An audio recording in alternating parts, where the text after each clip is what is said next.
Paz do Senhor, meus queridos e amados irmãos e ouvintes. Mais uma vez com você, pastor Arnaud Barbosa, da Igreja Brasil para Cristo, da Congregação de Formosa, Goiás. Nós estamos estudando o livro de Levítico, aqui no capítulo 10, na parte 2 desse capítulo. Ontem estudamos dos versículos 1 ao 7 e hoje nós vamos estudar o restante do capítulo, que vai aqui dos versículos 8 ao 20. E vamos falar exatamente sobre as instruções para a conduta sacerdotal. Diz assim o texto sagrado nos versículos 8 e 9. E falou o Senhor a Arão, dizendo: Não bebereis vinho e nem bebida forte, nem tu, nem teus filhos contigo, quando entrares na tenda da congregação, para que não morrais. Estatuto perpétuo será isso entre as vossas gerações. Bem, meus amados, essa aqui é a única vez em que Deus fala diretamente com Arão, sem a intermediação de Moisés aqui no livro de Levítico. E ele vai tratar exatamente sobre a proibição do sacerdote de consumir bebidas alcoólicas, especialmente o vinho, mas isso antes dele entrar no santuário para realizar ali os serviços sagrados. Para entendermos melhor sobre esse tema, nós vamos trazer algumas informações importantes sobre o vinho, que era a bebida mais comum ali no mundo antigo. O termo hebraico utilizado para vinho é yahin, e o seu equivalente no Novo Testamento é o termo grego oinos. A obtenção do vinho, amados, ela é feita através do processo de fermentação, na qual a uva espremida ela gera o suco que entra em contato com o levedo, que é um tipo de fungo encontrado na própria fruta. Os levedos alimentam-se do açúcar natural da fruta e produzem gás carbônico e álcool etílico. Quando o levedo conclui o seu trabalho, o suco da uva então vira o vinho. E o mesmo processo também acontece com a cerveja. A diferença é que, em vez de uva, o alimento dos levedos é o açúcar do malte. O vinho tinto, por exemplo, é o resultado da fermentação do suco ou mosto de uvas escuras, enquanto o vinho branco é gerado pelas uvas claras. Nos dias de Moisés, ainda não haviam as bebidas destiladas ou aqueles vinhos mais fortes. Até porque os vinhos mais antigos eles tinham um teor de álcool mais fraco, chegando entre 7% a 10%. Mas, ainda assim, o consumo exagerado também provocaria embriaguez. De modo geral, o vinho não era considerado algo pecaminoso ou imundo, até porque, se fosse, Deus não permitiria, por exemplo, que o vinho fosse oferecido ali no altar como oferta de libação, como acontecia diariamente, conforme está ali em Êxodo capítulo 29, versículo 40. E outra coisa, amados, nós devemos ter em mente que no mundo antigo a qualidade das águas não era das melhores. Isso provocava várias doenças no povo, como por exemplo a diarreia e outros problemas no estômago. E é por essa razão, por exemplo, que Paulo ele aconselha Timóteo a consumir vinho por questões de saúde, lá em 1 Timóteo capítulo 5, versículo 23. Inclusive havia uma crença comum naquele período de que o vinho misturado à água ele tinha o poder de purificá-la. Ou seja, o vinho era considerado como uma espécie de filtro disponível daquela época. Além disso, meus amados, o vinho puro ou misturado ele poderia trazer vários benefícios interessantes ao povo. Por exemplo, o vinho misturado com a mirra era utilizado como anestésico. E foi esse que ofereceram a Jesus quando ele estava sofrendo ali na cruz, conforme registra Mateus capítulo 27, versículo 34. De um modo geral, o vinho não era proibido na Bíblia, mas sim o seu consumo sem controle. Em Provérbios capítulo 20, versículo 1, diz assim: O vinho é escarnecedor, e a bebida forte alvoroçadora, e todo aquele que neles errar nunca será sábio. Em outras palavras, o problema não era o consumo, mas sim errar na dose. Dito isso, por qual razão o Senhor proibiu os sacerdotes de consumirem vinho antes de entrarem no santuário para ministrar? A resposta vem aqui nos versículos 10 e 11, onde diz assim o Senhor: E para fazer a diferença entre o santo e o profano, entre o imundo e o limpo, e para ensinar aos filhos de Israel todos os estatutos que o Senhor lhes tem falado por meio de Moisés. Bem, meus amados, separar o santo do profano e o imundo do limpo era uma tarefa muito delicada e exigia total atenção a todas as orientações ali da lei. Por isso, o sacerdote ele deveria estar bem concentrado no que iria fazer. Caso contrário, isso poderia custar a sua própria vida. Se alguma coisa no culto não fosse realizada segundo a lei, qualquer detalhe seria considerado profano, como aconteceu no exemplo de Nadab e Abiú. Inclusive, nós vimos no áudio anterior que, segundo alguns eruditos, os dois filhos de Arão levaram fogo estranho diante do Senhor, exatamente por estarem sob o efeito do álcool.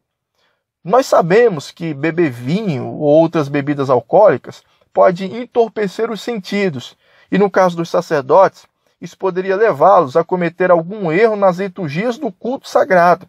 Isso também resultaria na sua morte, a exemplo dos dois filhos de Arão. Por essa razão, meus amados, o sacerdote ele deveria estar na melhor condição mental possível para poder fazer a obra de Deus corretamente. Até porque o culto ao Senhor exigia muita concentração e discernimento.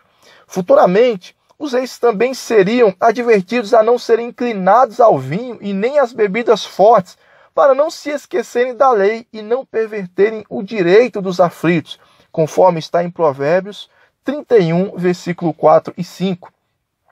Outra coisa importante, os sacerdotes do Senhor, eles deveriam ser diferentes dos sacerdotes pagãos que realizavam seus cultos idólatras completamente embriagados, em meio às orgias e bacanais. Diferentes destes, os sacerdotes do Senhor deveriam ser sóbrios e santos, assim como Deus é santo. Além disso, cabia ao sacerdote a responsabilidade de ensinar o povo e de andar de forma correta diante do Senhor. Mas, primeiramente, eles deveriam dar o exemplo na sua própria maneira de viver. Caso contrário, eles estariam desqualificados para o ministério.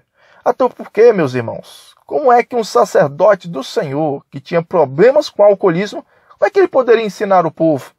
No Novo Testamento, o apóstolo Paulo nos ensina que o ministro de Deus ele deve manter uma vida de renúncia e autodisciplina para ser um bom exemplo naquilo em que ele mesmo ensina.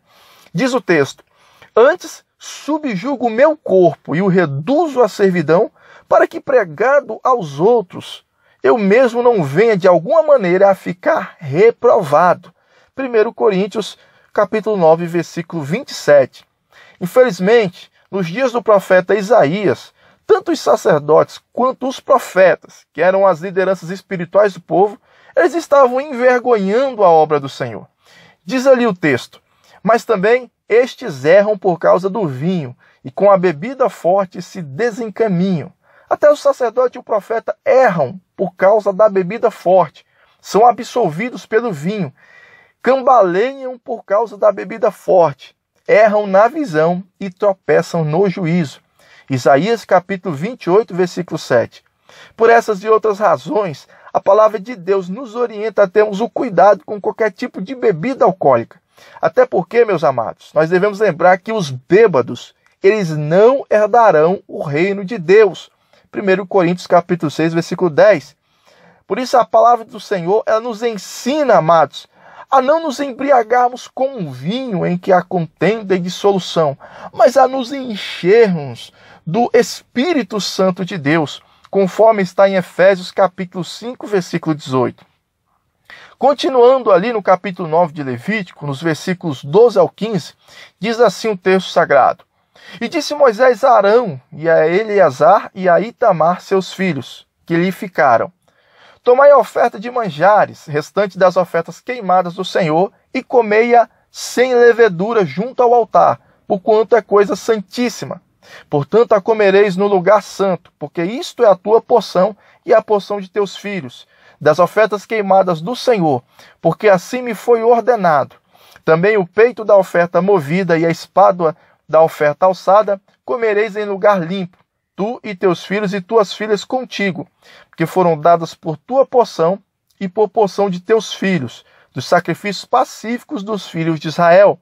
A espádua da oferta alçada e o peito da oferta movida trarão com as ofertas queimadas de gordura, para oferecerem por oferta movida perante o Senhor, o que será estatuto perpétuo para ti e para os teus filhos contigo, como o Senhor tem ordenado.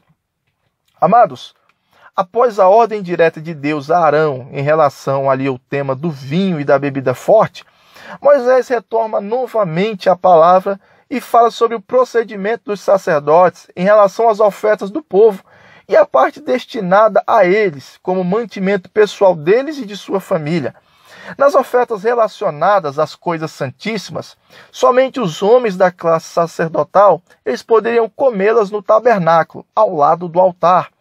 Em relação às ofertas classificadas como santas, tanto homens como mulheres, da família sacerdotal, eles poderiam consumi-las desde que fosse em um lugar ritualmente puro. Observe que, para a oferta ser aceita, parte dela deveria ser entregue ao sacerdote, exatamente conforme estava na lei. Ou seja, não era o sacerdote e nem o ofertante que fazia essa escolha, que escolhia qual parte seria para cada um.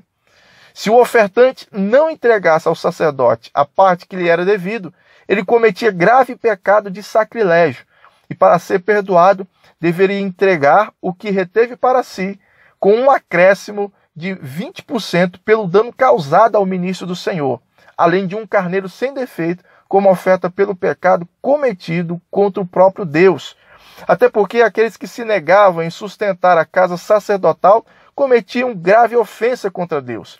Jesus usa esse mesmo princípio para mostrar aos discípulos, que também estava formando na igreja, uma classe de obreiros que se dedicariam exclusivamente para trabalhar na pregação do Evangelho e futuramente na administração da sua obra, da sua igreja.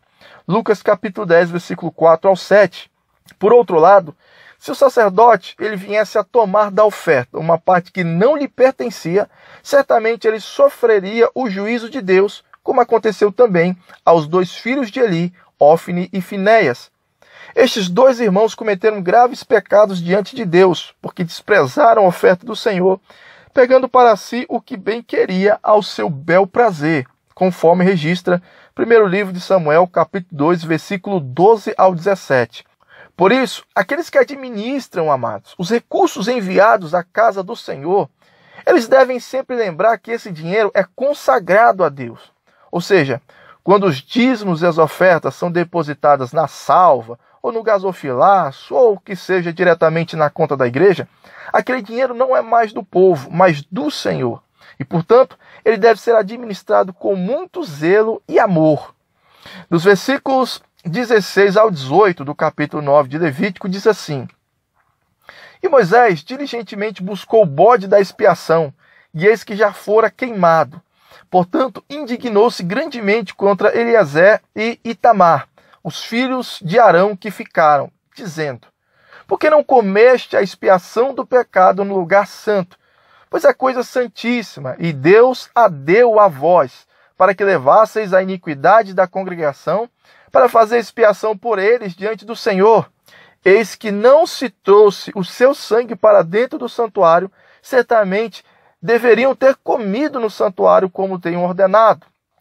Meus amados, nós vimos em Levítico, capítulo 6, versículo 30, que os animais sacrificados, cujo sangue havia sido levado para dentro do tabernáculo, eles não poderiam ser comidos, e sim queimados, pois a sua carne estava contaminada com o pecado de toda a congregação.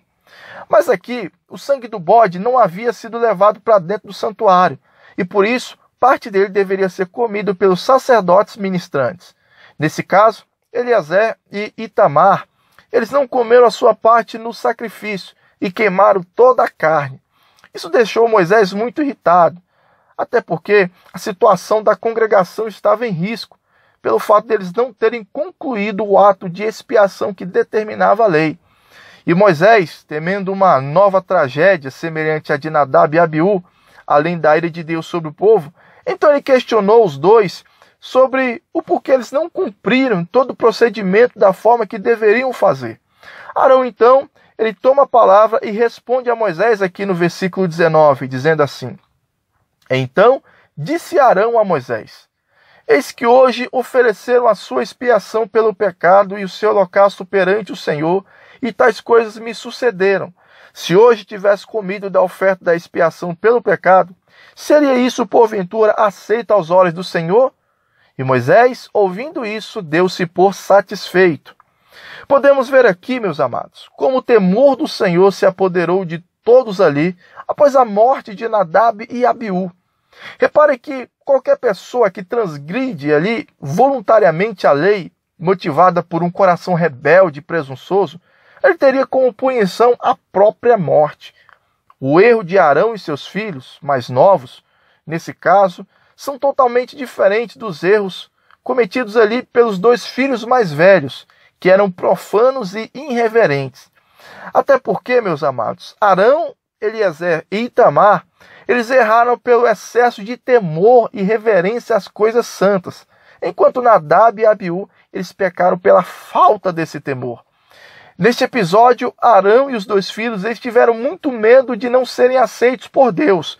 A reverência que os 3 tinham pelas coisas sagradas era tamanha que eles se sentiram indignos de participarem de uma refeição com tão elevado grau de santidade, justamente no momento em que eles estavam ali com o coração entristecido e ainda lamentando a tragédia ocorrida com Nadab e Abiú. Quando Moisés ouviu as palavras de Arão, ele ficou satisfeito com a justificativa. O profeta, então, ele entendeu perfeitamente as razões de seu irmão e dos 2 sobrinhos e ainda aprendeu com eles que a misericórdia de Deus está acima da letra da lei. A intenção sincera, meus amados, do coração do homem vale mais do que muitos sacrifícios.